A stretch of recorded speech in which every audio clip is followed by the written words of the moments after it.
Yo, yo, yo. What's the deal? What's the deal? Eddie Baker and his bitch. Sosa, handsome Gordo, aka Buddha Sosa. And this is Blunt Talk, episode 6. Blunt Talk, bitch. Blunt Talk, our podcast where we talk about life and whatever the hell we want to do, talk about. Music, etc., etc. So on Blunt Talk, we start off our podcast with 3 questions. Three of them bitches. 3 of them bitches. Whatever we want to talk about. And we're going to start off this episode 6, with why do people feel like being social on the internet is more important than being social in real life? Why is acceptance on the internet so popular in 2020? People are scared of reality. Is that what it is? People hate reality. People hate themselves. People hate the lives they're living. People hate how they look. No, I'm being serious. Like, people just hate reality. Like, when you're on the internet, you could be whoever you want. You could be skinny, buff. You could have a nice car. You could be in a nice apartment. Because I'm starting to realize it's like 4 or 5 apps. And, like, the goal of each app is to get accepted. On all of them. On all that. Get the most views, the most hit-ups, the most reposts, the most follows. Yeah, like, everybody is like... It's like you don't want acceptance of real life. You just want acceptance of the app. Yeah, you don't even care if people come up and tell you shit in real life. Yeah, like if you get it's like people, you make these personalities on these apps and you just basically like try to get. You're feeding into them. You feed into it. Like you just want your fucking social media presence to be better than your reality. Is it like apps control the world now? It's literally apps control the world. Look at all the apps, Netflix. Because if you look at like Instagram, look at Twitter, these are not Snapchat, like these are free apps that everybody can go on. The most downloaded, most used, but they're free, and people really revolve their whole world around the apps. Some people have their businesses on apps. Like some people. We do business on the apps. You know what I'm saying? Like I guess we both are internet popping per se. But I feel like I was internet popping because my personality in real life was good that it bled onto the internet. Before the internet, I'm a cool ass nigga. Yeah, that's why the I was internet always presence cool. is so easy. That's why it's like I don't have to force it. I'm the same person on and off the internet. You know, like it's the same shit. Yeah, I feel like I do cool shit regardless. Yeah, I wouldn't need the internet for niggas to know I'm cool. When niggas know I'm cool off the internet. Like, yeah. If you met me in person, you'd be like, "That nigga's a cool ass nigga." What the fuck? So yeah, I feel like, but now it's like I feel like people are like basing their whole personality and their whole image off what they think would be popular on the apps, instead of like people like goals, like having real goals in real life. Yeah, like people don't have real goals in real life anymore. No more, not anymore. Everybody just don't want to buy a house and get a car or have good credit or nothing. Well, you got like Airbnb and stuff. What's the use of buying a house when you can take pictures? And think about it. This is everybody thing. If you can't see it or post it or something, then nobody knows about it. No one knows about your credit. That's a personal thing. Yeah. You feel me? No one knows you have a nice house or a nice car. That's really a personal thing, too. That is a personal thing, huh? But if you can post it, everybody knows. And then you get the gratification. Even then it makes you feel better. Like, okay, he knows how to. Even car, people that you probably won't never see. People in a different country that you don't even care about. But you care if they follow and see that shit, though. That shit's crazy if you think about it. It's like this whole... Damn, everything is like just kind of the whole like, society is about being popular on the internet. That's society right now in 2020. Being popular on the internet. Who has the most power or the most biggest presence on the internet? Just for your likes. Because like you meet a lot of these people in person. Like we're all regular people. We're all humans. You meet people in person, like they're not as large as life they are on Instagram. Fuck no. Their presence on the internet is way bigger than they are in real life. That's so crazy. You're like, this motherfucker low-key corny in real life. What the fuck? Yeah, a lot of times. Or quiet as hell. Or a lot of times. Damn, I thought this motherfucker was like 6'6". How you talk on the internet? Like, I'm sure people be thinking that about me sometimes. People be thinking I'm 6'5". I promise. They're like, I thought you was like 6'3" or something. Like, I feel like this nigga short thugging, nigga. I'm short thugging, nigga. That's how I am, nigga. I'm 5'8". And they're like, what? That is funny. That is a crazy thing now. Like, social media has just become this. It's controlling the world. It's controlling the world. Like, what movies did we see that had like social media? Growing up? Yeah. Like that social media was going to control the world. What movies were like? I guess it's kind of like The Matrix. We all are stuck in The Matrix in a way. There you go, The Matrix. I'm not saying that like we're in an alternate reality, but we are in an alternate reality with these phones and shit. computers and these video games. Yeah, like I said, you're controlling other avatars. Like, you know what I'm saying? Like, it's just crazy. It's like, I wonder, will there be a time where internet's not as popular, or does it only get bigger? It gets bigger. Think about the internet when MySpace was around. It wasn't that popular. Thinking about it now, Twitter, all this other shit, it's crazy. I want to get back to my roots as far as I want to be an outdoorsman ass nigga. I want to go be outside. I'm trying to be on some 90s shit. I'm trying to be on some 90s shit. No internet for real. Handheld devices. Remember when you just used to watch movies? That was day. That's when you got to go outside. You used to just really go outside. Go outside and do shit. House. Remember Raging Waters? Remember fucking the amusement parks? Like you only go to those with a group of friends now on certain days of the month. Like back in the day, you just do that daily. I don't feel like no millennials go outside. Rec centers. Nobody goes to the rec center no more.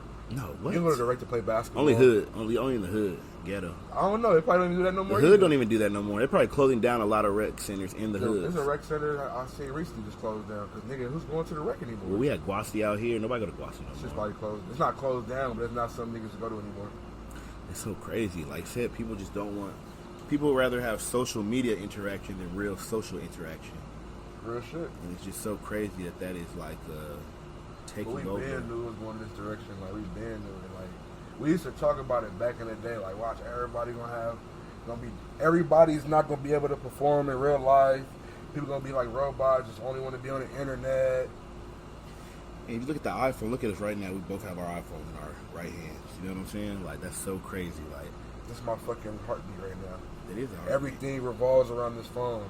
How I get my information, how my day is gonna go. Well, that's something I want to talk about in this episode. Is it bad getting information without the wisdom behind it? And I mean, like, this is the age of information. Like, we have access to literally everything in our hand.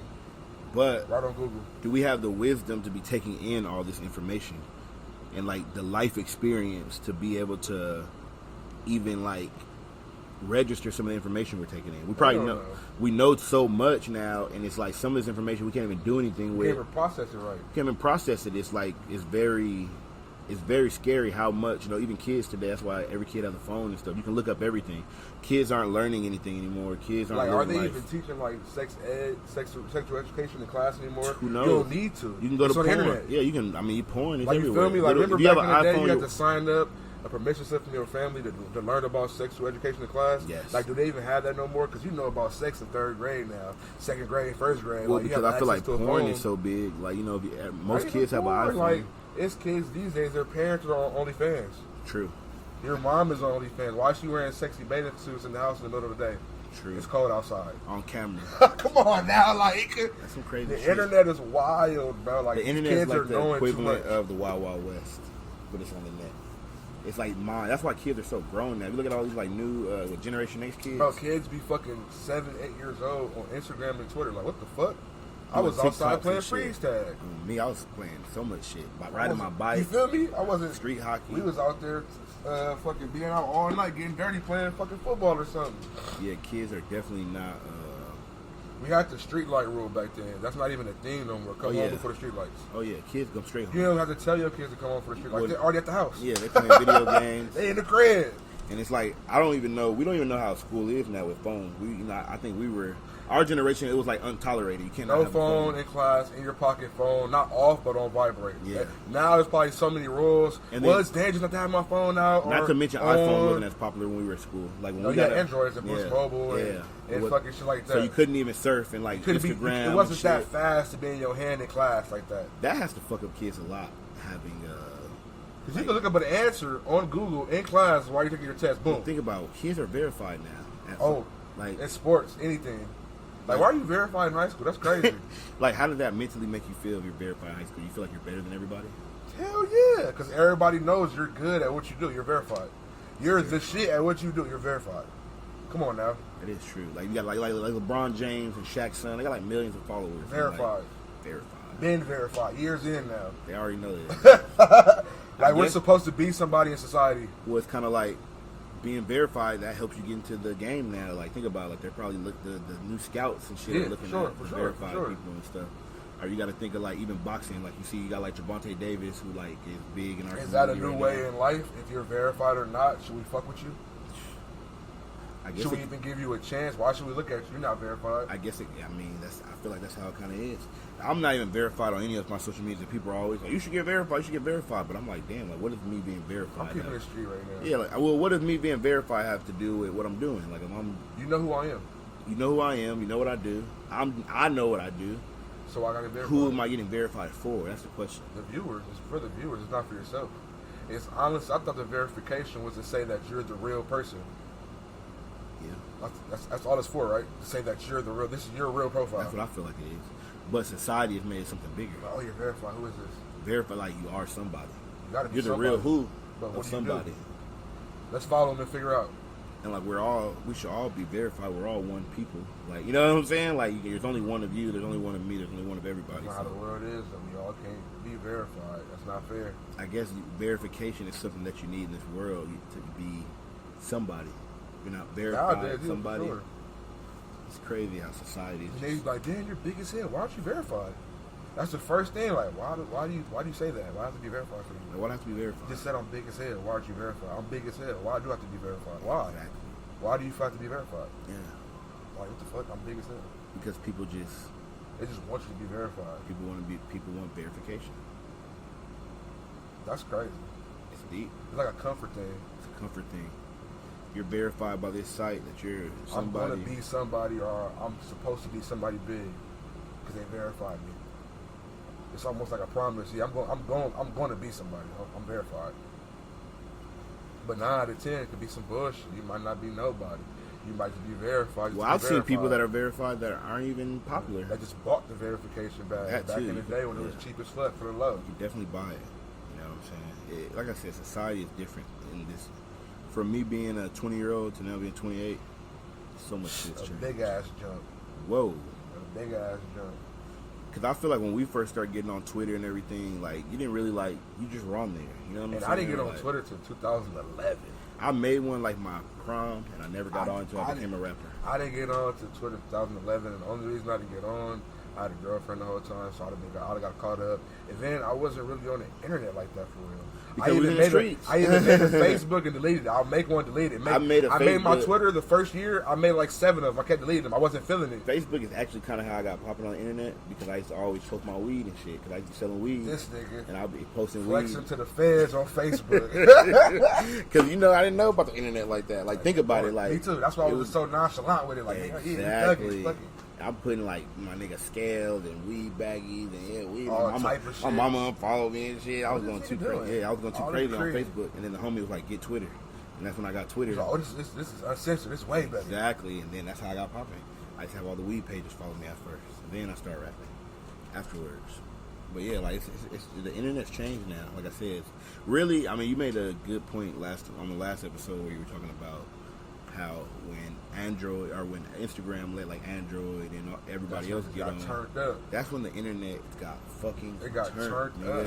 Because anything you was on could go on the app now. I remember when the hood niggas got on Twitter.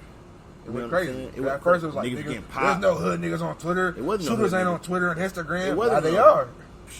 And it started getting popping. Getting cracking. It started. Remember, it was one summer like you couldn't even talk shit to nobody. You fuck around getting a fight. Nigga pull up and shoot you. All type of shit. Think about how many people in LA got popped. You know because of Twitter or some social media beef. Yeah, it's a lot of big ones. And like that shit's crazy, nigga. Like, think about it. Like, I feel like once you let the world and shit, like a lot of these apps, they start off harmless because obviously the creators. Everything is harmless. Yeah, everything the creators at first, you just come up with an idea. You want to have fun. You want to make money. Yeah, make money, change the world. Exactly. But then we don't realize what the world is. Because there's other evil motherfuckers on this. The world is just full of evil. Like I said, we surround ourselves with our friends and our family every day so we don't have to deal with the evils of the world. It's like you find your tribe that you fuck with. So you don't have to deal with the evils of the world. But these social media apps, it lets... still find a way to get on because it lets everybody in. It's like we're all it's not filtered. Well, maybe, like, are we all supposed to be connected? I mean, in a way, yeah, because we already are. We're all in the same world. True. Like, yeah, nigga, but... like I said, I feel like we should be knowing other information in other areas that we're not living in. Like, I feel like that's too much for us. I feel like that's a lot too. I feel like that's a lot on a lot of the brain. But then it's like, are you supposed to know about other things going on? Like, are we supposed to know that Africa is some places in Africa are starving, like because we need that can help them. You know what I'm saying? So it's kind of like a double-edged sword. It's like the world needs change, but to change the world, you have to go into the world, and the world is a crazy, wild, big, evil place, and you have to navigate through it safely because there's a lot of things that happen in the world. There's no way to navigate through it safely because there's no filters. No filters in the world. Once you go out, once you leave your town or your city or whatever like that, it's like anything's up for grab. Because now that I think about it, like, you know, I've been to different countries and stuff, and it is kind of like it's a different world out there. Wild West. It's the wild world. Like, you know what I'm saying? Like, I've been to China. Like, you think about China, all this shit going on. I've been to China, and China is like crazy.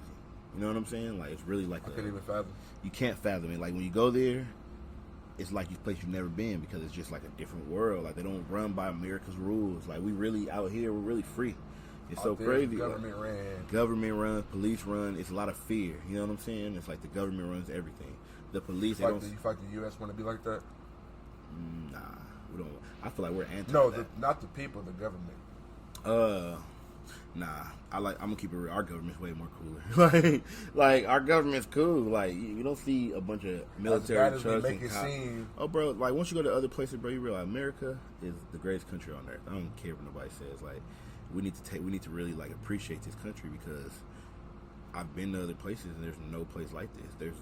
It's different. Now we might have like certain things like, you know, people want gun control and all that stuff, but you know, and that's understandable. But one of the things that makes us a great country is that we're allowed to have guns. You know, that we're one of the only countries. We're allowed to bear arms and protect ourselves. Like I said, we get all of our rights from our Creator, who is God, and that's why. I feel like this country's good. You know, the other places they're ran by humans, and like we just said, man is dangerous. Man is always gonna get a little. That's like people say about the pastors. They're like, the pastor don't do everything right. Like, of course, the pastor's not gonna do everything perfect. right. He's not perfect. He's a man. Like, he's gonna try as much as he can. He's trying to preach the word and pass the word as much as possible in the best way you can. Exactly. You trust the word. You don't trust man. You know, that's what they say in the Bible. So like, you know, as far as like this world and everything that goes on in it, it's just you gotta really stick to your tribe and try to stay safe. You know what I'm saying? A, B. On me. You know? Stay on A, don't go B. Yeah, that's what it is, man. Stay on your path, stay focused, man. Stay on your path, stay focused, and fulfill your destiny of life. But we all have destinies, you know what I'm saying? If you stay on the right path, you will fulfill your destiny. And you will find it. You will find it. That's written. That's written in the Bible. For me, I'm saying that. But yeah. But anyways, though, I think we covered a lot today. Question 2. We did one topic. Hold on. I mean, it's a pretty long topic, 20 minutes. I think we're going to have one topic for this episode. Let me see. Oh, where do you see yourself in 5 years? That's the last question we're going to talk about today. Where do you see yourself in 5 years? 5 years, I see myself still making music. I see myself a big movie star, commercial break, doing commercials right now, getting into like little shows, getting little roles in the movies, you know. Yeah, for me, 5 years. Starting a real family. Yeah, in 5 years I would hope house or something like that, you know. Yeah, I would hope to have a house and a family. And I just say like wherever God puts me, I ain't like. And that's what I was gonna get to. Wherever God puts me. I have plans has for my in store life. for me. That's where I'm going. Of course, I have my own plans, and I want to fulfill them. I hope to them. be living in 5 years. Yeah, I hope to be here and living with my family and friends. You know what I'm saying? Happy. Yeah. That's my main thing. I hope to be living in 5 years, and I hope that God puts me in a place where I have family. It's all in God's hand. I can only hope and wish for things, you know. But pray. It's all a plan we have to follow, you know. Yeah. So hopefully, and we can hope to have this podcast be a little bigger. Yeah, but in 5 years, I hope this podcast is fucking like huge. I hope we have a studio somewhere, filming and going live, doing shows. I hope the music is amazing, takes off. I'm praying for it. You feel me? We all happy, all of us. I'm talking about family, friends, you know, buying houses, going on tour, you know, just stuff we really want to do, you know. I definitely feel that. So, yeah. And also I have to add, Blunt Talk. All the episodes is 15 to 20 minutes. It's for a reason. It's for, you kicking it. It's on the way to work, leaving work. You know what I'm saying? It's Blunt Talk. I don't think we ever went over that. So I want to put that in there. Yeah. We're doing 15, 20-minute episodes. And I don't know if any other talk show or podcast is doing them that short. So I also want to throw that out there. Just throwing that out there. You know we're pioneers. Eddy Baker, Sosa in this bitch. The mini podcast. Come on now. The mini podcast. We're starting that. Ooh, we might have to That's hot. Mini podcast. That's hot. We're doing that. That's hot. I fuck with that. But thank you guys for another episode of Blunt Talk. I am Eddy Baker. You know, I'm Chili Sosa, handsome girl that can't Buddha Sosa. Stay masked up, stay gloved up, hand sanitizer. Man, stay blessed, stay prayed up. And stay prayed up. Blunt Talk out.